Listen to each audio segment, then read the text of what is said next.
Welcome to my Universal Studios Hollywood vlog. Today I'm just going to run through what I did at my day at Universal Studios. I was traveling solo, so I'll throw in a couple of things as I go. Just that I would show you the entryway here. And you also do need to go through security before you enter the park. They scan all backpacks, purses and packages. They're subject to an x-ray. And just like any park, there's acceptable things like bottled water and small snacks and baby formula, things like that. But they do have prohibited items like glass containers, open containers, large coolers, that sort of thing. You can find it on the Universal Studios Hollywood website as well, in case you're a bit worried about bringing something. But as you enter, you're greeted with this awesome little movie statue here, just showing you Universal Studios itself is a working studio, and this is the theme park that's attached to it. You can visit guest relations whenever you like. It does tend to get very busy during the day though, so if you're wanting to ask a question, it's better to ask early. The day I went, it officially was due to open at 9 a.m, but I got there at about 15 minutes or so prior, just because I do like to line up and get in early. And surprisingly, they had opened the gates. And as I walked through, I kind of said, oh, it's supposed to open at 9. And she said, well, they actually open it sometimes a little bit earlier so that people can head straight to Wizarding World of Harry Potter because it is the most popular. So that's where we're going to head. Oh, they have this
I hope you enjoyed me leaving the background sounds on. You can hear exactly what the land is supposed to do and how to immerse itself. I went straight to Harry Potter and the Forbidden Journey. That's the biggest draw card here. I'll just run through what happened on that in a moment. But I've got some stills here, and I did head to Flight of the Hippogriff. It's a roller coaster, but it's very, very short. It's like literally about 30 seconds. So try to get the Harry Potter rides done as early as possible because they will have very long queues throughout the day. I walked on to both of them. So I've left on the ride queue here just so you can see heading for Flight of the Hippogriff.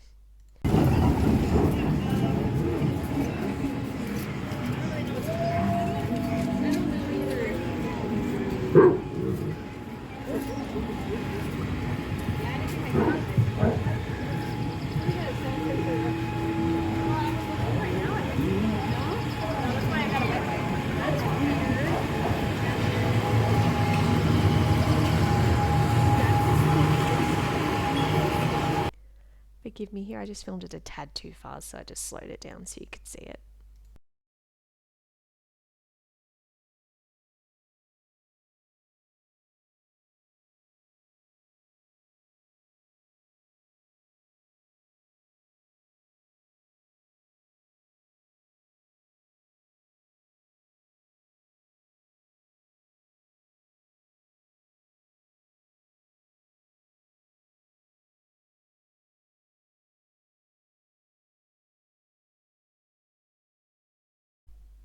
So being in the Wizarding World, I had to try this signature beverage of butterbeer. You can get it from the dedicated cart, or if you're wanting to skip the queue, like if the queue was quite lengthy, you can actually head into the Three Broomsticks restaurant and head to the back where Hog's Head is. It's kind of like their bar area, if you will, and you can grab it from there if there was a bit of a lengthy queue. And I did video myself trying it for the first time, so let's watch that. Trying the butterbeer for the first time.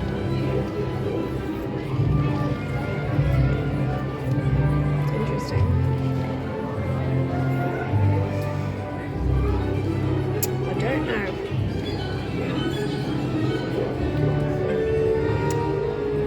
I probably wouldn't get it again. I'm not a massive fan of the taste. It's kind of like butterscotch mixed with cream and soda.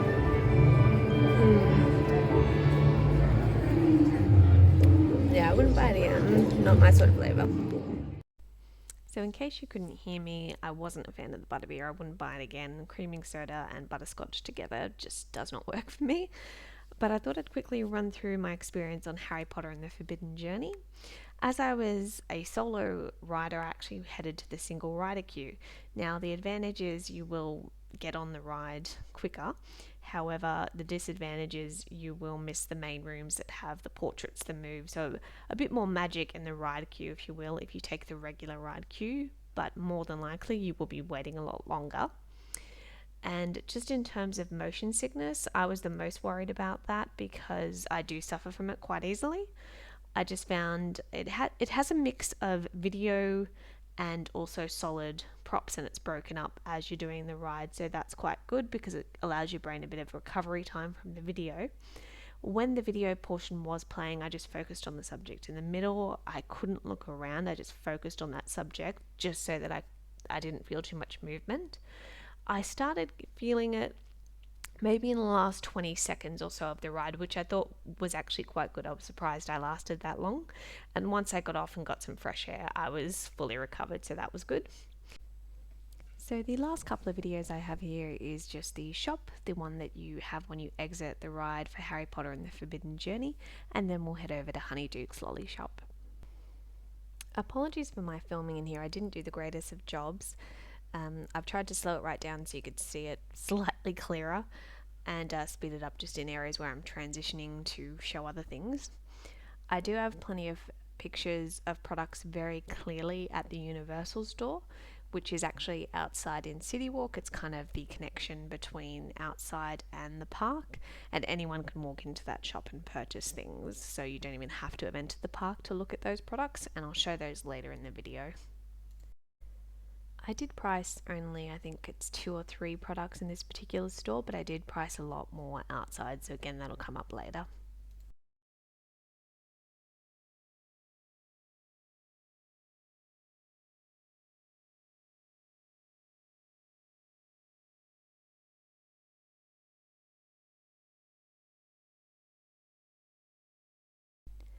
And as we near the end of this shop video, let's head over to Honeyduke's.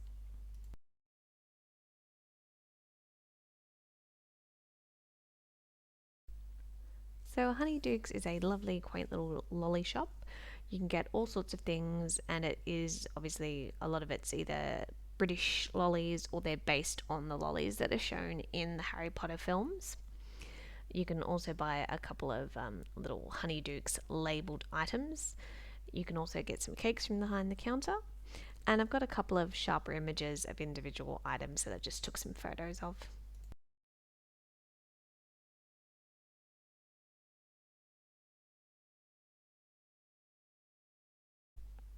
As you can see, just an array of cool, funky little sweets, and I've included the price where I remembered.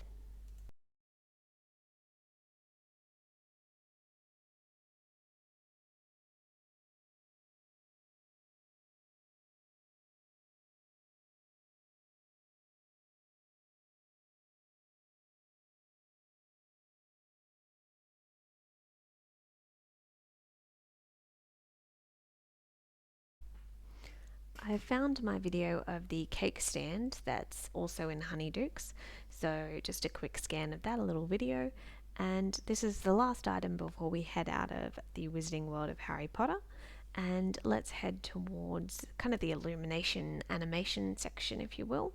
We'll make a quick visit to Minions and also Secret Life of Pets.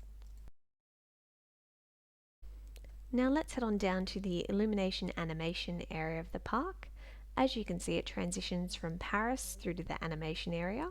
Straight ahead of us is Super Silly Funland. This is made up of sideshow games, the Minion shop, and a water park. The water park is for kids. It gets very hot in California, so they can bring their swimmers and have a quick run through there. Once you leave that, you can turn to the left and head towards the Minion Mayhem ride. You'll pass Miss Hattie's Home for Girls, which is based on the adoption agency that Margot, Edith and Agnes were adopted from in the film. You can meet a Minion just below that and get your picture taken with him. Next to that is the ride, which is also resembling Gru's house. And I've popped in a picture from me about 9 years ago just to show you that the Minion meet and greets is still ongoing. Found diagonally across from the Minion Mayhem ride is the Secret Life of Pets ride. I'd never been on this ride. This is my very first experience with it. On busy days, they'll do a virtual queue, which you can easily access through the Universal app. You can do it on free Wi-Fi, so being an international visitor is not a problem. On this day, they didn't have it. I just walked on. And I'm going to be quiet now while you see the queue because it has one of the best queues for waiting for a ride on. Fortunately, I was able to just walk right on, but I did do some videoing beforehand, so take a look at it.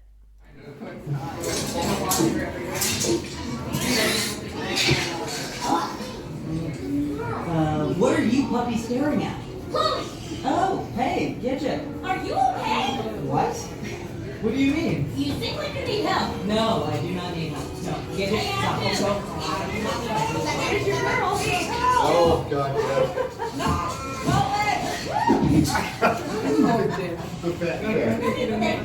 Agreed. Whoa, Chloe! Look how lovely it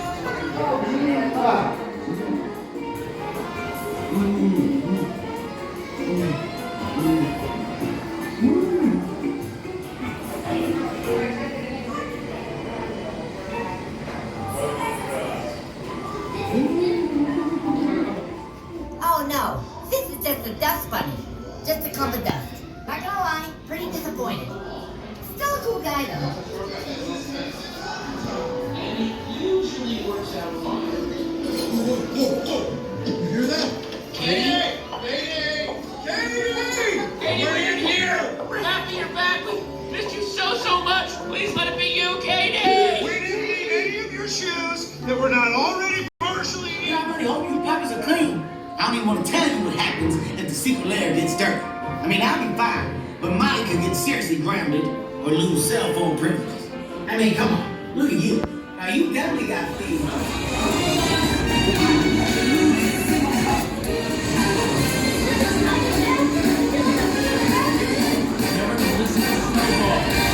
Something I never thought I'd say.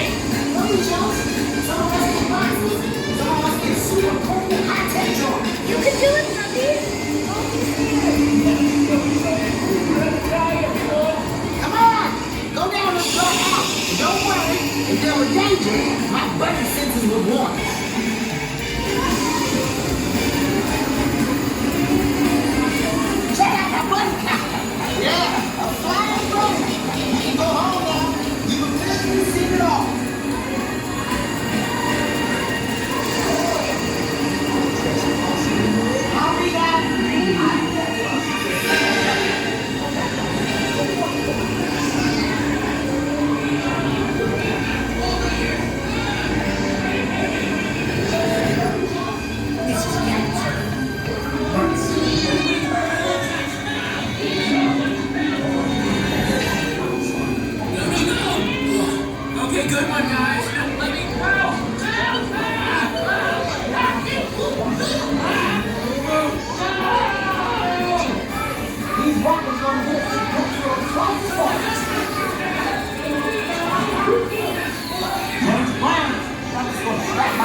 after looking like that, gotta get you cleaned up first.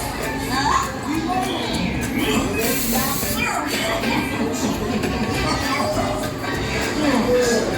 This is gonna be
What do you say? You want to come home with us? Yes! I love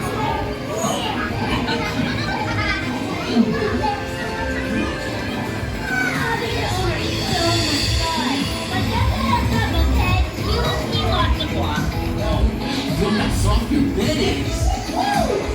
You love me. I just get back home. That's all I do. You're welcome. Woo, what's fun? Let's all do it again. I hope you enjoyed that, and now let's have a quick look at the pet shop as you exit the ride.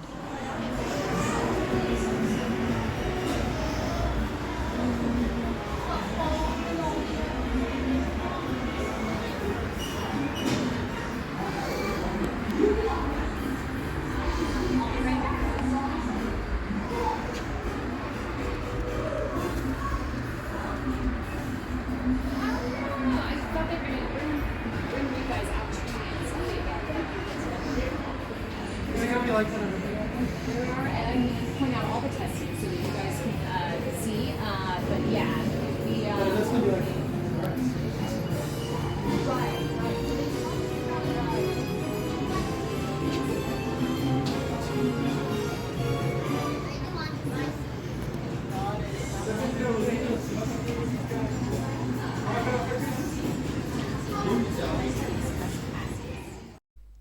This is just a quick one to show you where you can get some great views of the lower lot at Universal.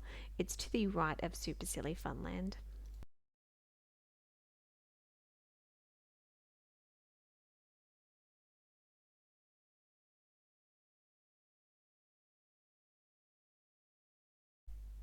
Just before we leave the Illumination animation area, I thought I'd take you inside the Minion shop just to show you what sort of things they sell. Plus they have the cutest wet floor signs around.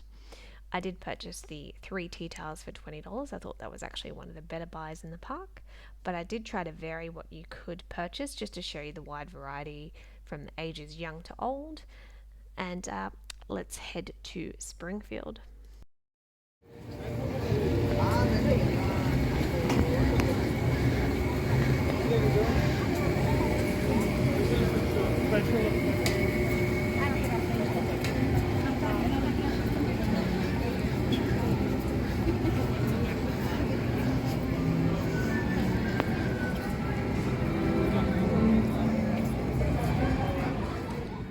Springfield was definitely my favourite land to explore. Last time I was here, you couldn't even go into Moe's Tavern. There was barely anything here, and I'm so happy that they expanded it. It's interactive, it's fun, and there's so many little Easter eggs all over the place. You can even see the 7 Duffs. And you can go into Moe's, you can have a Duff beer. You can also even try the love tester machine, which was inhabited by Grandpa's soul in one of the episodes, so it's just really well done.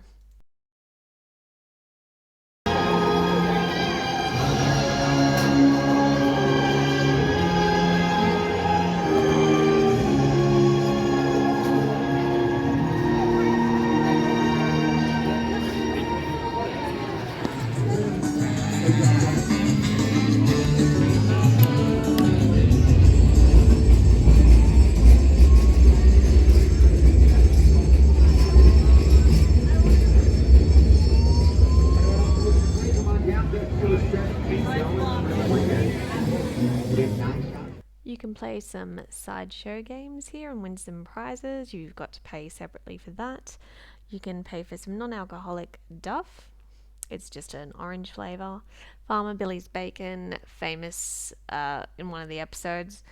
I bought myself a name pin to pretend I was working at the Quickie Mart. You can buy some personalised shot glasses. You can also treat yourself to the Made Fresh donuts. They're nice and huge, so you could certainly share them with a friend or give them as a gift because they're really, really nice. Look up.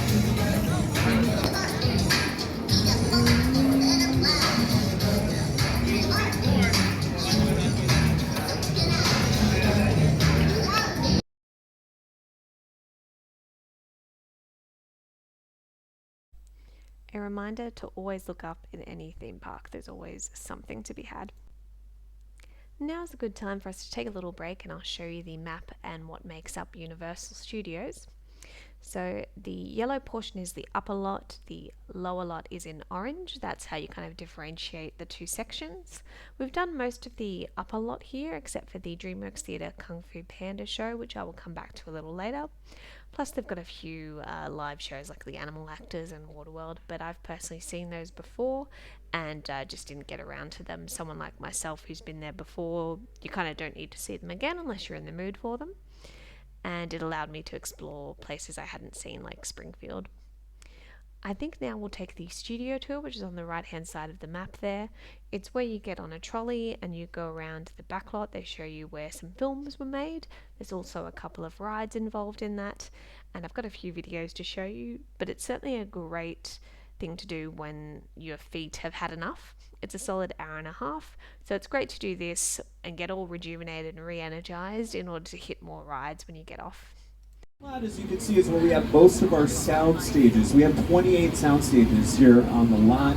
Now the sound stages are where they shoot some of the interior scenes to some of your favorite TV shows and movies. Now the first sound stage you're seeing right over here on your left, stage 12. By the way, I know it says The Voice on the side of that stage. If you look, and as we head down, you can see that there's nothing inside that stage. There's a lot of construction going on around stage 12, which is why no one's using stage 12 right now. But The Voice does shoot on our lot. It shoots on stage 24, which is actually on our back lot, one of our newer sound stages. Now stage 12 is our biggest sound stage. It's huge.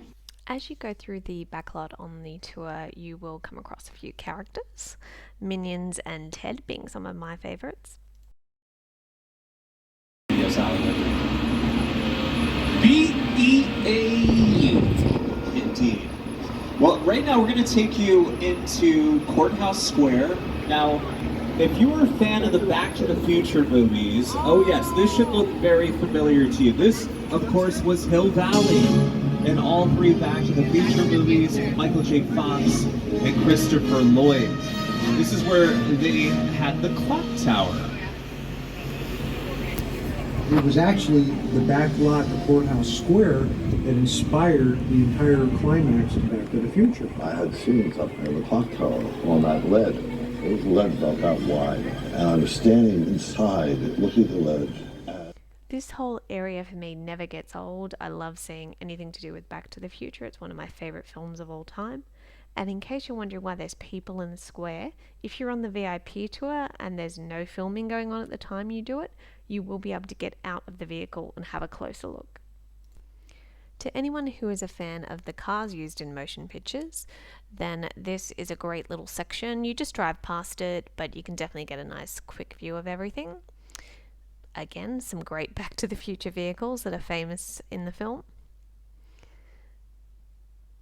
It's always fun to try to pick them out, even though there are signs at the back of it telling you exactly where it's from, but you can always try to work it out, or if you see the sign you kind of go, oh, that was from that scene. So I just love this whole interactiveness of it all. I think it's really, really awesome how they do it, and yeah, it just kind of brings the film back to life for you. So it's a really awesome tour. I do it every single time I'm in Universal. It's a must do.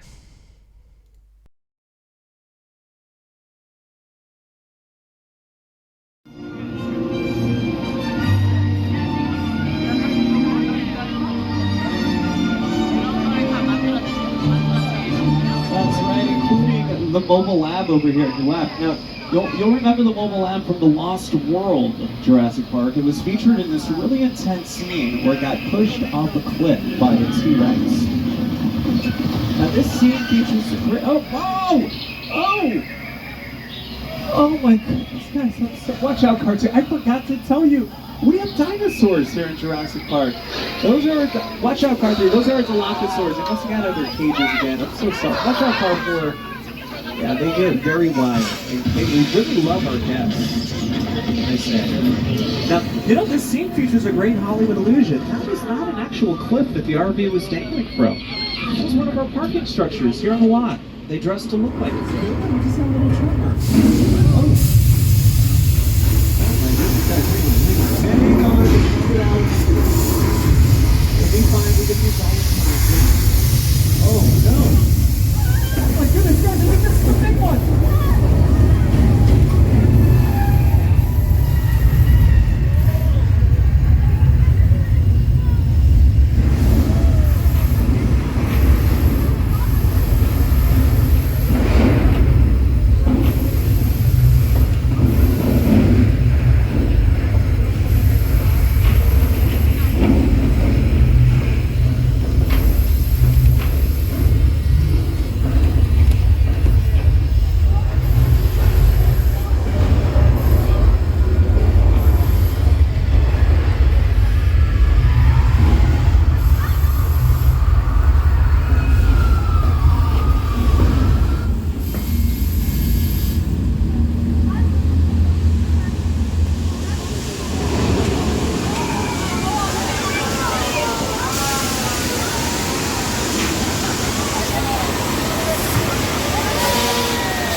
Oh my goodness, ladies and gentlemen, give yourselves a big round of applause. You survived. Just over the beach for us today. You know why? Look, right there. Right there on the dock. Do you see them? They caught Jaws! Yes! Well, they didn't catch Jaws. One man, my good friend George, he caught Jaws earlier today. He's actually in the water right now. He's making sure everything's safe. He caught the wrong shark. No, we gotta warn him.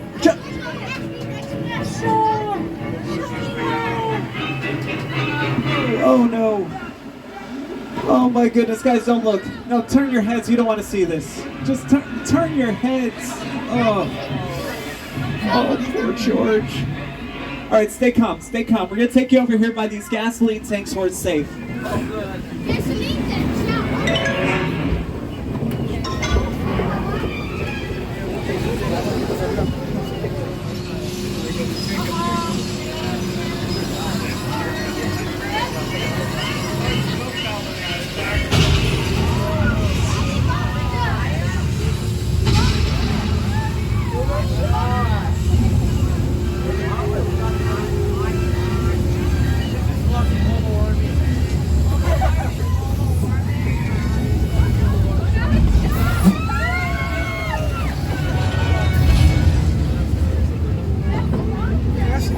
Oh yes, there he is, ladies and gentlemen. Oh yes, a lot of very famous TV families used to live in this neighborhood, including the Munsters. Remember the Munsters?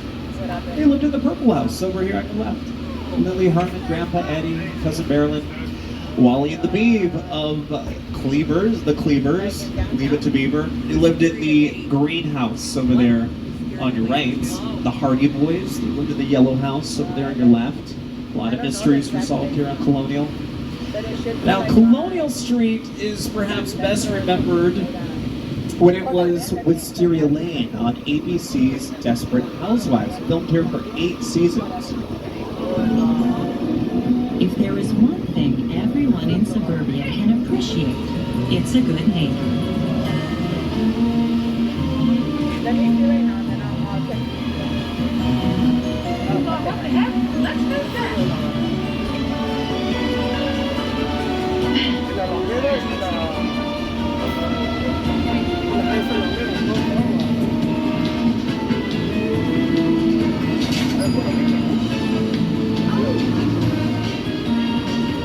Oh yeah. Yes. Now we can begin our tour of Wisteria Lane. Lynette's house. Over here on your right is the Gray House. That's Felicity Huffman's character, Lynette's home. Marsha Cross's character, Bree, lived in the Blue House over here on your left. Susan, Terry Hatcher's character, she lived in the Yellow House over there on your right. Gabrielle Solis, that was Eva Longoria's character. She lived in the beige-colored house over here on your right, which, by the way, was prominently featured in the classic film Harvey, starring Jimmy Stewart. Oh yes, quite a few movies have filmed here on Colonial throughout the years, including The Burbs with Tom Hanks and Casper and Christina Ricci. Also, music videos like the Nelly Kelly Rowland Dilemma music video, Smash Mouth's All-Star music video. And there, of course, right there in the front is Dominic Toretto's Black Charger, an iconic picture car from that franchise. And, you know, speaking of iconic, just around the corner are two of Hollywood's most famous movie sets. The Bates Motel and the Psycho House from Alfred Hitchcock's Psycho. What's that?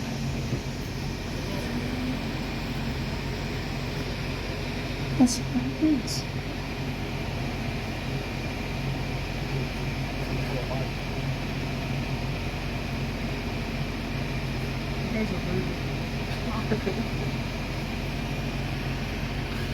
Well, maybe he's just helping the guys with their luggage. He does have the trunk open.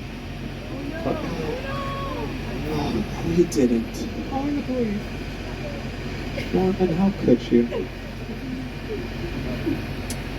Alright, you know what, Grant? We should probably get out of here before he notices us. Oh, what, Norman? We were just passing through. I swear we won't say anything. Right, guys? We could keep a secret. He's got a knife. Alright, guys, stay calm. We'll be fine. We'll be fine. We'll be fine. We'll be fine here in the first car. Car 4, you might want to watch out. He is getting close. Thank you, Norman. You have nothing to worry about. Our lips are sealed. Besides, you have a lot of work to do. You have a body. That was scary. And crazy, but nothing compared to, wow, this incredible plane crash set site from Steven Spielberg's War of the Worlds.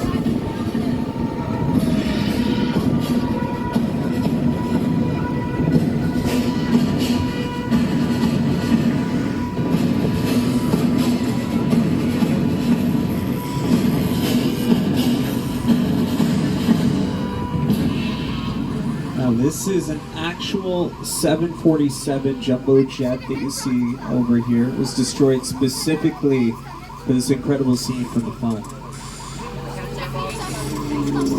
The airplane crash site set is a perfect example of a set that is all designed around a vision that Steven had.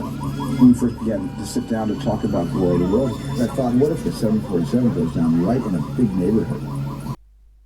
So that was everything that I filmed, and it came out quite well for the backlot tour. So now I'll just highlight a couple of things in the lower lot. The Mummy is the one ride of the day where I actually had to wait in the queue, and the only reason I did is because it is my favourite ride. It's an indoor dark roller coaster. It's quite fast. It doesn't go upside down or anything like that. I don't do upside down rides. But every single time I've been, they have operated a single rider queue, which means that I've just walked on it. But on this occasion, they weren't operating it, so I think Universal has removed it. So Universal, if you can, please bring that one back. I had to wait for around 25 minutes. I did get to see, though, what's in the queue, which is a lot of highlights from the movie, just little things where you know, hey, that's from the film, and the nice little pre-show video to keep you entertained. I guess the unfortunate thing was when I got to the front of the queue, they were skipping a lot of ride seats, whereas other rides, they were filling them up. So I don't think it had anything to do with COVID. It's kind of like they were making it a longer wait on purpose, which is a bit disappointing. I think if they weren't doing it the way they were doing it, I probably may have waited 10 or 15 minutes at most.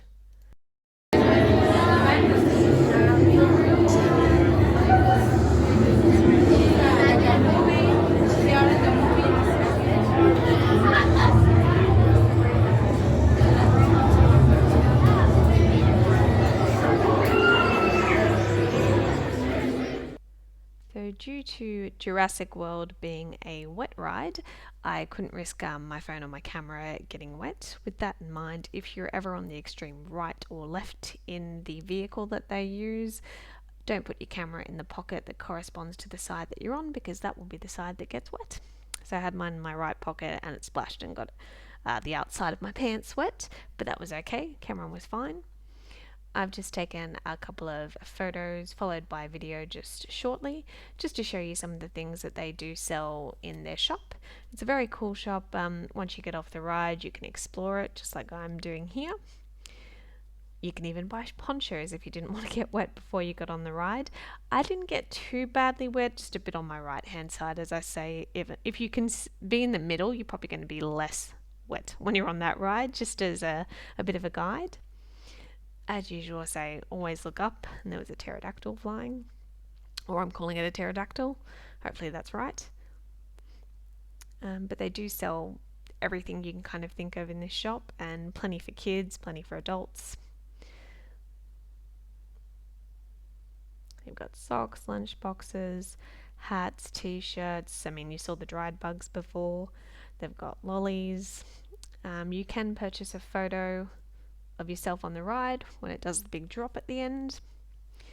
And just because I didn't film it doesn't mean you can't watch it. If you just Google Jurassic World ride on YouTube, there are some great people that have successfully filmed it and got really good shots of it.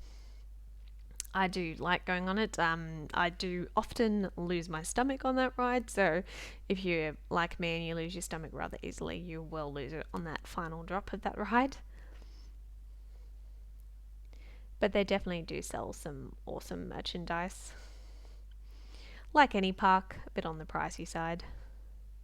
And they do have these security cameras that are acting like you're actually in Jurassic World.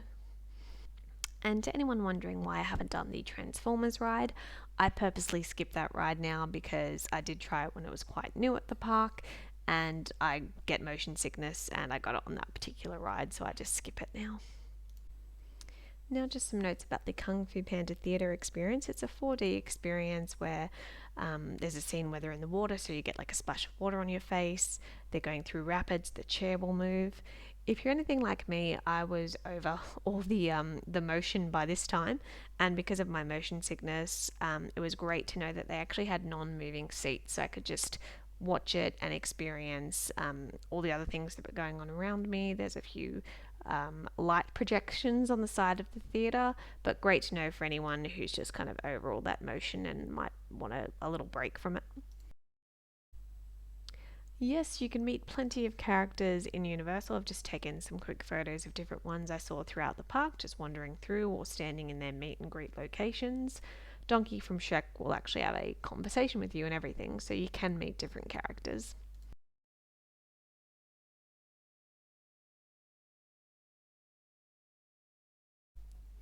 To anyone who isn't sure if they'll have maybe their child's favourite animation, do not worry. The animation studio store, I actually saw things like, for instance, Shrek, and coming up Trolls, and then even How to Train Your Dragon. So these were more niche ones that perhaps aren't represented very well in the park, but they still have some great merch based around it. So the animation store, particularly for those animated films, obviously, head in there if you're looking for something. And then you've got the studio store that will sell larger array of things, so all this big t-shirt wall. I found a little Psycho t-shirt, I thought it was amusing. They even have pins for anyone who's a pin collector. They've also got keychains.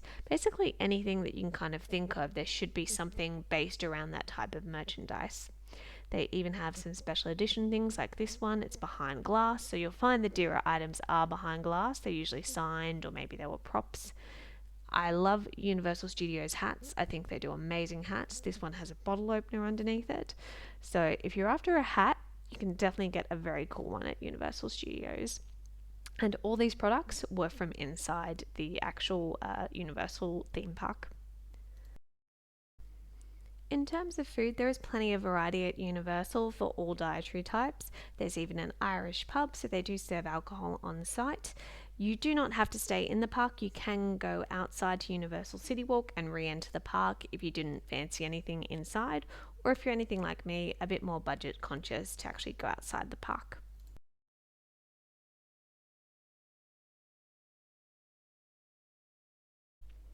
For anyone interested in nighttime or special events that Universal holds, always best to jump on the website as the best point of reference. You can see this screenshot showing you the Hogwarts Castle lights are back for a limited time during summer peak season. They also do special events like Halloween and Christmas nights. They're usually a separate ticketed event, but again, just jump on their site.